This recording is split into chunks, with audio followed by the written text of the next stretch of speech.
Hello guys, so welcome back to my YouTube channel. This is Anusha and आज की video होने वाली है बहुत ज़्यादा स्पेशल उन लोगों के लिए जो कि अभी तक जिन्होंने सिलेबस नहीं देखा है, और वो हैं एमडीयू के बीएड के फर्स्ट ईयर के बच्चे जिनको नहीं पता कि क्या आएगा क्या नहीं आएगा, क्या पढ़ना है क्या नहीं पढ़ना, कितने नंबर के पेपर होंगे, क्या वो। तो आज ऐसे बच्चों को मैं बताने वाली हूँ कि कहाँ से स्टडी मटेरियल आपको प्रोवाइड होगा, चाहे वो हिंदी हो चाहे इंग्लिश हो, और कितने नंबर का पेपर आएगा, कैसे क्या है, सब्जेक्ट्स के नाम क्या है, कितनी बुक्स हैं।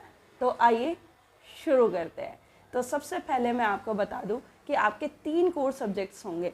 पहला है childhood and growing up, second है contemporary India and education, third है लर्निंग एंड टीचिंग। ये 3 आपके कोर सब्जेक्ट्स होंगे। कोर यानी कि अगर साइंस का स्टूडेंट है, साइंस से बीएड कर रहा है, तो उसके लिए भी सेम होंगे। कॉमर्स से कर रहा है, कॉमर्स वालों के लिए भी सेम है, एंड ह्यूमैनिटीज़ वालों के लिए सेम है। ह्यूमैनिटीज़ यानी आर्ट्स वालों के लिए भी सेम होंगे, ठीक है। और बाकी के 2 होते हैं आपके ऑप्शनल। ऑप्शनल होंगे कि ग्रेजुएशन में आपने कौन सी लैंग्वेज पढ़ी है, हिंदी इंग्लिश में से, तो आपका वो पेडागोजी ऑफ इंग्लिश बन जाएगा या हिंदी बन जाएगा, जो आपने ग्रेजुएशन में सब्जेक्ट लिया है उसके बेस पर। सेकंड है कि आपकी स्ट्रीम कौन सी रही है। अगर आप साइंस के तो आपको पेडागोजी ऑफ साइंस होगा, ऐसे ही अगर सोशल साइंस है तो पेडागोजी ऑफ सोशल साइंस आपको दिया जाएगा, ठीक है। तो ये मेनली 100 मार्क्स के पेपर हैं टोटल, जिसमें से 80 नंबर की आपको थ्योरी आएगी। थ्योरी यानी आपको एग्जाम सेंटर पे बैठ के आपको अपने पेपर्स लिखने होंगे, और 20 नंबर का आपका इंटरनल होगा। ये वेरी करता है कॉलेज टू कॉलेज कि वो आपका इंटरनल कैसे लेते हैं, क्या करते हैं और कितने नंबर देते हैं। ये टोटली आपके ऊपर, आपके डिसिप्लिन के ऊपर या आपके एकेडमिक को देखते हुए वो आपको ये नंबर देंगे, ठीक है। इसके बाद अब हम बात करते हैं कि फर्स्ट ईयर में कौन कौन से सब्जेक्ट्स होंगे। हाँ, सो एक सेकेंड, कोर सब्जेक्ट्स में बता दूँ। सबसे पहले आएगा चाइल्डहुड एंड ग्रोइंग अप, ठीक है। तो चाइल्डहुड ग्रोइंग अप में आपकी जो फर्स्ट बुक होगी वो होगी चाइल्डहुड एंड ग्रोइंग अप की।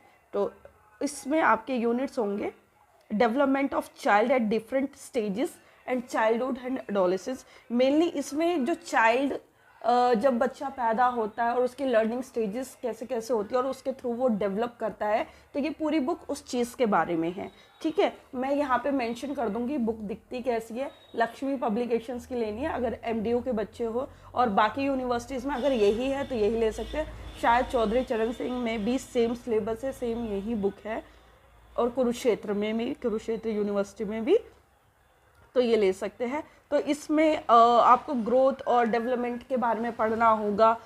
इसमें मेनली बहुत ज़्यादा थ्योरी, बहुत ज़्यादा तो नहीं, मतलब 3-4 थ्योरीज आपको पढ़नी पड़ेगी, कॉन्सेप्ट्स पढ़ने पड़ेंगे। बाकी मैं बताऊँ, पेपर ऐसा आता है जर्नल, अगर आपने थ्योरी पार्ट को कवर कर दिया तो आप बना के भी खुद से लिख सकते हैं। इसलिए इतना ज़्यादा हाइपर मत होना, एंजाइटी में मत आना, क्योंकि पेपर बहुत जर्नल बेस पे आता है। आपकी थिंकिंग को ज़्यादा पूछा जाता है पेपर में, ठीक है। उसके बाद है theoretical perspective to enhance learning among children and adolescents. उसके बाद ऐसे ही डिप्राइव्ड चिल्ड्रन के बारे में आएगा कि जिनको एजुकेशन नहीं मिलती है उनके लिए क्या स्टेप्स लेने हैं। ये तो mainly childhood and growing up के बारे में है, जो कि आप अच्छे से खुद से भी बना के लिख सकते हैं। जैसे कि अंडरस्टैंडिंग इंडिविजुअल डिफरेंसेस, कि हर एक बच्चा अलग होता है, तो ये सारा आता है आपका चाइल्डहुड एंड ग्रोइंग अप वाली सब्जेक्ट में, ठीक है। सेकंड आपका होता है कंटेम्प्रेरी इंडिया एंड एजुकेशन। तो कंटेम्प्रेरी इंडिया एंड एजुकेशन में आपका आता है कि आज तक इंडिया में, हिस्ट्री से लेकर अभी तक इंडिया में एजुकेशन को लेकर क्या क्या पॉलिसीज़ हुई हैं, क्या क्या एक्ट्स आए थे, तो इन सब चीज़ों के बारे में आपको पढ़ना होगा और कॉन्स्टिट्यूशन से रिलेट करना पड़ेगा। जैसे constitution of India and education, हमारे कॉन्स्टिट्यूशन में क्या क्या प्रोविजंस है एजुकेशन को लेके और क्या क्या पॉलिसीज एंड एक्ट्स हैं, वो आपको इस पेपर में पढ़ना पड़ेगा, ठीक है। फिर review of education commissions and policies in India.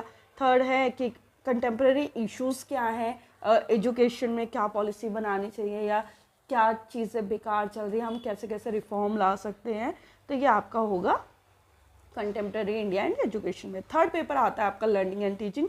ये बहुत इजी पेपर है बट थोड़ा सा स्लाइटली डिफ़िकल्ट है। ईजी इन द सेंस कि बहुत ज़्यादा हाइपर लैंग्वेज नहीं है कि हम पेपर लिख नहीं सकते बना के, बहुत आसानी से हो जाता है, ठीक है। हाँ, लेकिन इसको हल्के में भी मत लेना क्योंकि इसमें थ्योरीज वगैरह भी हैं। तो टीचिंग का कॉन्सेप्ट क्या है, लर्निंग का क्या है, मॉडल ऑफ टीचिंग क्या है, स्ट्रेटजीज ऑफ टीचिंग क्या है, लर्निंग की क्या है, ठीक है। 2-3 थ्योरी होंगी इसमें, तो यही है। और फिर आता है आपका pedagogy of English. Pedagogy of English में कुछ नहीं है, बस एक इम्पॉर्टेंस ऑफ लैंग्वेज क्या होगी, इम्पॉर्टेंस ऑफ इंग्लिश क्या होगी, इंग्लिश कैसे कैसे यूज़ की जाती है।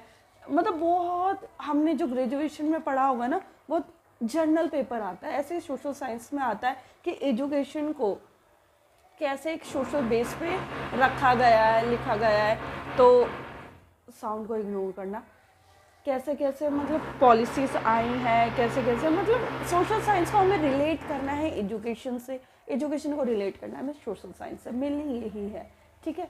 तो यही है। और आपको बुक्स कहीं भी मिल जाएगी, कैसे भी मिल जाएगी, लक्ष्मी पब्लिकेशन की लेना। और मतलब बहुत ज़्यादा प्राइस भी ठीक ठाक है, मतलब 200 रुपये तक की आ जाती है एक बुक। और टोटल 5 सेट्स होंगे आपके, तो 5 सेट मैं यहाँ पे मेंशन कर दूँगी कैसी कैसी बुक है। और बस मेनली यही है, चाहे आप हरियाणा सिटी से ले, चाहे आप दिल्ली में ले, चाहे यूपी में ले, किसी भी बुक स्टोर पे आपको आसानी से अवेलेबल हो जाएगी। तो यही होंगे आपके 100 नंबर के पेपर, जिसमें से 80 आपको लिखना है, 20 आपके इंटरनल होंगे। अगर आपको कोई और डाउट है या कुछ भी है तो प्लीज़ मुझे कमेंट करना, मैं कोशिश करूँगी आपकी हेल्प कर पाऊँ। और अगर आपको ऐसी ही वीडियो सेकेंड ईयर के पेपर के लिए चाहिए तो प्लीज़ मेंशन कर देना, सॉरी कमेंट कर देना। और तब तक के लिए thank you so much, bye.